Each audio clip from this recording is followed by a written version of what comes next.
দেখুন, রিপাবলিক একটা চাণক্য বিভিন্ন সংস্থাতে তারা সমীক্ষা করেছে যে বিজেপি কত আসন পাচ্ছে। দেশ চাণক্য সংস্থার সমীক্ষায় বিজেপি পাচ্ছে 192 আসন, তৃণমূল পাচ্ছে 100টা আসন এবং বাকিরা পেতে পারে 2টি আসন। হ্যাঁ দর্শক বন্ধুগণ, দেখতে পেলেন মানে বিজেপি 192 আসন তারা একেবারে গন্ডি পার করছে। এই সমীক্ষা দেখে এটাই বোঝা যাচ্ছে পরিষ্কারভাবে। অন্যদিকে বিজেপি অর্থাৎ যে গন্ডি পার করছে তার চাইতে অনেক কম পাচ্ছে রাজ্যের শাসক তৃণমূল। তাহলে তো চিন্তা তো হবে অন্যান্যরা কংগ্রেস সেখানে 2টি আসনে খাতা খুলতে পারে বলে, এমনটাই রিপাবলিক বা বিভিন্ন সংস্থা তাদের তথ্য দিয়ে তুলে ধরেছে। এই সমীক্ষাগুলো সম্ভাব্যত মিলে যেতে পারে এমনটাই বলছে তারা।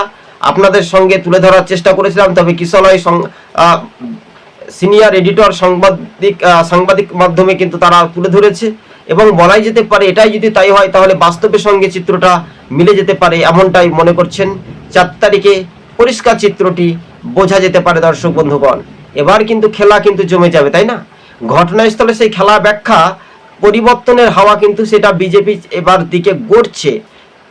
অর্থাৎ পাল্টানো দরকার সেই বিজেপি কি সরকার, এটা আমরা বিভিন্ন চ্যানেলে বা দেখতে পেলাম। যদি 100টা চ্যানেলের পরীক্ষা করা হয় তাহলে 90টা চ্যানেল বিজেপির পক্ষে একটা রায় দিয়েছে বা সংস্থা, আর সেখানে 10টা তৃণমূলের পক্ষে। কিন্তু বাস্তবে এবার বিজেপি তারা রেকর্ড মার্জিনে জয়যুক্ত হতে চলেছে কি, এটাই বলছে রাজ্য রাজনীতির ময়দান।